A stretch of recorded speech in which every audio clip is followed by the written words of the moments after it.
गांव की जिठानी। शांति अपने दो बेटों अर्नव और आरुष के साथ शांति से जीवन बिता रही थी, लेकिन शांति के पति सोहन से उसकी कभी कभार थोड़ी अनबन हो जाती थी। एक दिन शांति रोज की तरह सुबह का खाना बना रही थी, तभी दरवाजे की घंटी बजी। घंटी की आवाज सुनकर वो दरवाजे की ओर जाते हुए कहती है, अरे आती हूँ, कौन है, सब्र करो।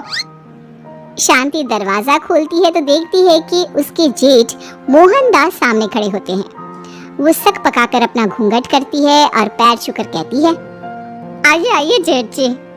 कैसी हो शांति? जी मैं तो बिल्कुल ठीक हूँ, सब आपकी मेहरबानी है भाई साहब। शांति और मोहनदास की बातें सुनकर शांति का पति सोहन और उसके दोनों बेटे बाहर आ जाते हैं। अरे भैया राम राम, कैसे हो आप? राम राम भाई। अरे शांति ऐसे खड़ी खड़ी क्या देख रही हो? चाय कॉफी कुछ लेकर आओ, भैया आए हैं। शांति तेजी से रसोई की ओर आगे बढ़ती हुई कहती है, अरे मेरी माँ, गेट खोलने के चक्कर में मेरे तो चावल ही जल गए। वो दौड़ी दौड़ी रसोई में जाती है और देखती है कि सारे चावल जल गए हैं। वो दोबारा चावल बनाने में लग जाती है। इतने में सोहन आवाज लगाता है, अरे शांति, तुम्हारे चावल का रोना खत्म हो गया हो तो चाय ले आओ। जी लाती हूँ अभी। शांति जल्दी जल्दी चाय बनाती है और मोहनदास को चाय देती है। सब एक दूसरे की खैर खबर पूछते हुए चाय पीते हैं। चाय खत्म होती ही मोहनदास शांति की ओर देखते हुए मजाक में कहते हैं, शांति, अब तुम्हारी चाय में दम नहीं रहा, अब हमें चाय बनाने वाली बदलनी पड़ेगी। ये कैसे मुमकिन होगा जेठ जी? घर और बाहर का सारा काम मुझे ही करना पड़ता है और कभी कभी जल्दी जल्दी के चक्कर में काम बिगड़ जाते हैं, जैसे आज चावल जल गए। अरे इसी का तो हल लेकर आया हूँ। मैंने रिश्ता देखा है अर्नव और आरुष के लिए। दोनों लड़कियाँ बहुत सुंदर और सुशील हैं। अगर आप दोनों इजाजत दें तो बात करूँ आगे। सोहन और शांति रिश्ते की बात सुनकर कहते हैं, अब ठीक है, बात चलाइए ना भैया, पर पहले लड़की के बारे में कुछ बताइए तो सही। हाँ भाई साहब, लड़की कैसी है, परिवार कैसा है, कहाँ के रहने वाले हैं? देखो परिवार तो बहुत अच्छा है, पर वे दोनों लोग बहुत गरीब हैं। दहेज में कुछ मिलेगा नहीं। अरे हमें दहेज में कुछ चाहिए भी नहीं, बस लड़की संस्कारी होनी चाहिए। एक लड़की तो पढ़ी लिखी है और शहर की रहने वाली है, पर दूसरी अपनी गरीबी की वजह से पढ़ न सकी और गांव में रहती है, लेकिन दोनों है बहुत खूबसूरत। अगर तुम सबको देखते ही पसंद आ जाए तो मेरा नाम बदल देना। हाँ, पर तो हम आके मूंद कर भरोसा कर सकते हैं भैया। आप आगे बात चलाइए, हम शादी करने को तैयार हैं। कुछ ही दिन में अर्नव और आरुष की शादी हो जाती है। आरुष की शादी अनपढ़ लड़की मंजरी से हो जाती है, जो कि बहुत भोली भी होती है, और अर्नव की शादी पढ़ी लिखी लड़की तनुजा से हो जाती है, जो कि घमंडी और चालू होती है। एक दिन मंजरी घर के काम कर रही थी कि अचानक शांति उसे आवाज लगाती है, बड़ी बहू, ओ बड़ी बहू, मंजरी जल्दी यहाँ आओ। मंजरी जल्दी जल्दी शांति के पास जाती है। बेटा मेरे पैर दबा दे, बहुत दर्द हो रहा है। जी माँ जी, बस बर्तन धोकर आती हूँ। अरे बैठ यहाँ, मेरे पैर में बहुत तेज दर्द हो रहा है, बर्तन छोटी बहू धो लेगी। मंजरी शांति के पैर दबाने लगती है तो शांति तनुजा को आवाज लगाती है, छोटी बहू, और छोटी बहू। तनुजा थोड़ी देर से आराम से चलकर आती है। जी माँ जी, आपने बुलाया मुझे? आपको कोई काम था क्या? तो कुछ काम कर रही है या? शांति की बात काटते हुए तनुजा बोलती है, कुछ नहीं माँ, फोन पर अपने घर पर बात कर रही थी। अरे बाद में बात करियो अपने घर वालों से, पहले जाके बर्तन धो ले। तनुजा मुंह बनाते हुए अपनी जिठानी की ओर देखती है और मन ही मन कहती है, ये महारानी वहाँ बैठी है, ये नहीं कि बर्तन धो ले। मैंने इतनी पढ़ाई बर्तन धोने के लिए की थी क्या? तनुजा दांत पीसकर वहाँ से चली जाती है। अगले दिन सब दफ्तर चले जाते हैं, तभी डाकिया चिट्ठी लाता है। शांति चिट्ठी लेकर मंजरी से कहती है, बड़ी बहू, जरा छोटी बहू को बुलाना, एक चिट्ठी आई है। मेरी तो आंखें कमजोर है तो मुझसे पढ़ा नहीं जाएगा। मंजरी तनुजा के पास जाकर कहती है, तनुजा, तुम्हें माँ जी बुला रही हैं। मुझ पर हुक्म मत चलाओ, काम बताओ काम। अरे मैंने तुम पर कहाँ हुक्म चलाया, और हुक्म चला भी दूंगी तो क्या हुआ? तुम तो मेरी छोटी बहन की तरह हो ना। तुम जैसी अनपढ़, जाहिल और गांव की गवार मेरी बहन नहीं हो सकती। बेचारी मंजरी तनुजा की बात सुनकर अपना सा मुंह लेकर रह गई। कोई चिट्ठी आई है, माँ जी तुमसे पढ़वाना चाहती है, बस इसलिए बुला रही हैं। मुंह टेढ़ा करके तनुजा मंजरी का मजाक बनाते हुए कहती है, अनपढ़ कहीं की। तनुजा का ऐसा बर्ताव देखकर बड़ी बहू बहुत दुखी होती है। तनुजा को अपनी पढ़ाई का घमंड इतना हो गया कि अब वो घर के कोई काम नहीं करती और अपनी जेठानी का मजाक बनाती रहती। तनुजा का ये बर्ताव अब उसकी सास को भी नजर आने लगा था। एक दिन शांति ने अपनी बड़ी बहू से कहा, मंजरी, तनुजा हर समय तुम्हारा मजाक उड़ाती है, तुम्हें गुस्सा नहीं आता क्या? आता तो है माँ जी, लेकिन मैं क्या करूं? जब भी उसे कुछ बोलती हूँ वो और भी जली कटी बातें मुझे सुनाकर चली जाती है। मैं उसे अपनी छोटी बहन की तरह प्यार करती हूँ, लेकिन उसके दिल में मेरे लिए कोई इज्जत नहीं।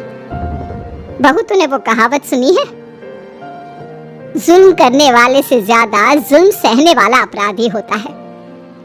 मंजरी अपनी सास का इशारा समझ जाती है। वो अपनी देवरानी को सबक सिखाने की ठान लेती है और एक दिन शांति अपनी दोनों बहुओं के साथ बैठी थी तो शांति अपनी बड़ी बहू से पूछती है, अरे बहू, शाम होने को है, कुछ सोचा है क्या बनेगा खाने में? माँ जी, मेरे तो सर में बहुत दर्द है आज। मेरी प्यारी देवरानी ही कुछ अंग्रेजी खाना बनाकर खिलाएगी। सुना है पढ़े लिखे लोग अंग्रेजी खाना बहुत अच्छा बनाते हैं, क्यों तनुजा? इतना कहकर मंजरी अपनी सास की ओर देखकर मुस्कुरा दी। तनुजा अपनी तारीफ सुनकर बहुत खुश हो गई। इतने में शांति कहती है, ये तो सच बात है छोटी बहू, ये तो मैंने भी सुना है। हम भी पक गए हैं बड़ी बहू के हाथ का खाना खा खा कर। तनुजा, तुम्हारी माँ भी तो तुम्हारे खाने की बहुत तारीफ करती है, आज हमें भी खिला दो कुछ अच्छा सा बनाकर। शांति की बात सुनकर छोटी बहू और आसमान पर चढ़ गई, पर उसे ये कहाँ पता था कि उसकी सास और जेठानी उसे सबक सिखाना चाहती हैं। तनुजा अपनी तारीफ सुनकर खुश तो बहुत होती है, पर सोचने लगती है, मुझे तो कैसा भी खाना बनाना नहीं आता, अब मैं क्या करूँगी? अगर मैंने इनको सच बता दिया तो मेरी सारी इज्जत मिट्टी में मिल जाएगी। अरे छोटी बहू, क्या सोच रही हो? खिलाओगी ना अपने हाथ का अंग्रेजी खाना? छोटी बहू हाँ में सर हिला देती है। अचानक से उसके दिमाग में एक आइडिया आता है, मैं इंटरनेट से देखकर कुछ बना लेती हूँ, मेरी वाहवाही पूरे घर में हो जाएगी। मुझे कौन सा रोज रोज बनाना है। माँ जी, आज आप सबको ऐसा खाना खिलाऊंगी, ऐसा खाना खिलाऊंगी कि... इतने में शांति छोटी बहू की टांग खींचते हुए कहती है कि पता नहीं कैसा खाना खिलाओगी, हे ऊपर वाले हमारी रक्षा करना। इतना बोलकर शांति और मंजरी दोनों जोर जोर से हंसने लगते हैं। अब तनुजा रसोई घर में चली जाती है और खाने की तैयारी करने लगती है, पर उसे रसोई घर की चीजों के बारे में तो कुछ नहीं पता। जैसे तैसे सारी चीजें निकालती है और इंटरनेट पर देखकर खाना बनाती है। कुछ ही देर में सब लोग घर आ जाते हैं। अरे सुनते हो, आज का खाना हमारी छोटी बहू बना रही है। अरे वाह, आज तो फिर कुछ अंग्रेजी खाना खाने को मिलेगा। कुछ ही देर में खाना बन जाता है तो छोटी बहू सबका खाना लगा देती है। इतने में बड़ी बहू कहती है, क्या बात है देवरानी जी, आज तो बहुत अच्छी खुशबू आ रही है। ये बात तो सही कही बड़ी बहू तूने, खुशबू तो अच्छी है, ऐसी खुशबू तो मेरे खाने में भी नहीं आती। सब मिलकर छोटी बहू की बहुत तारीफ करते हैं और छोटी बहू सातवें आसमान पर बैठ जाती है। अब सभी खाना खाते हैं। जल्दी जल्दी दो, अब तो मुंह में पानी आ रहा है। हाँ हाँ, मुझसे भी नहीं रुका जा रहा। जैसे ही सोहन एक निवाला खाता है तो उसकी आंखों से पानी आने लगता है। ये देखकर शांति सोहन से पूछती है, क्या हुआ जी, खाना इतना अच्छा बना है कि आंखों से पानी आ गया? सोहन चुप रहता है और धीरे धीरे से खाना शुरू कर देता है। इतने में सोहन छोटी बहू से कहता है, बेटी तुम भी तो खाओ, तुम क्यों रुकी हो, खाना सच में बहुत अच्छा है। ये कहकर सोहन जोर से हंस देता है। फिर सब खाना खाने लगते हैं, लेकिन खाने में नमक और मिर्च तेज हो गई थी। तनुजा से कोई कुछ नहीं बोलता, बल्कि उसे भी खाने को कहते हैं। जैसे ही छोटी बहू खाना खाती है वो पानी पानी कहकर चिल्लाती है, पानी, इसमें तो पानी। ये खाना तो सच में इतना अच्छा बना है कि हमारे साथ साथ देवरानी जी भी इसके स्वाद को कभी नहीं भूल पाएंगी। सही कहा बहू। तनुजा को अपनी गलती का एहसास हुआ और उसने अपनी सास से कहा, माँ जी ये मेरी गलती नहीं है, इंटरनेट पर दिखाया था कि 4 चम्मच नमक और मिर्च डालने हैं। अब मंजरी को भी मौका मिल गया और उसने तनुजा पर तंज कसा। नाच न जाने आंगन टेढ़ा, हर जगह अपनी पढ़ाई दिखाती हो, दूसरों का मजाक उड़ाती हो। अब पता चला ना, हर चीज में पढ़ाई काम नहीं आती। और तुम तो शहर में रही हो, तुम्हें तो मुझसे भी अच्छा खाना बनाना आना चाहिए ना। बेटा, अगर तूने ठीक से सब सीखा होता तो आज तुझे शर्मिंदा नहीं होना पड़ता। बात शहर या गांव की नहीं होती। मंजरी गांव से आई है, लेकिन उसे घर का काम करना और खाना बनाना सब अच्छी तरह से आता है। तुम शहर में रही हो, तुमने ये सब क्यों नहीं सीखा? छोटी बहू सर नीचा कर सबसे माफी मांगती है और बहुत शर्मिंदा होती है। दीदी मुझे माफ कर दो, मैंने आपको बहुत बुरा भला कहा, पर आपने मुझे हमेशा ही माफ किया। आज मुझे अपनी गलती का एहसास हो गया है। अब दोनों बहुएं मिलकर घर का काम करने लगी और एक दूसरे को अपने गुण बांटने लगी।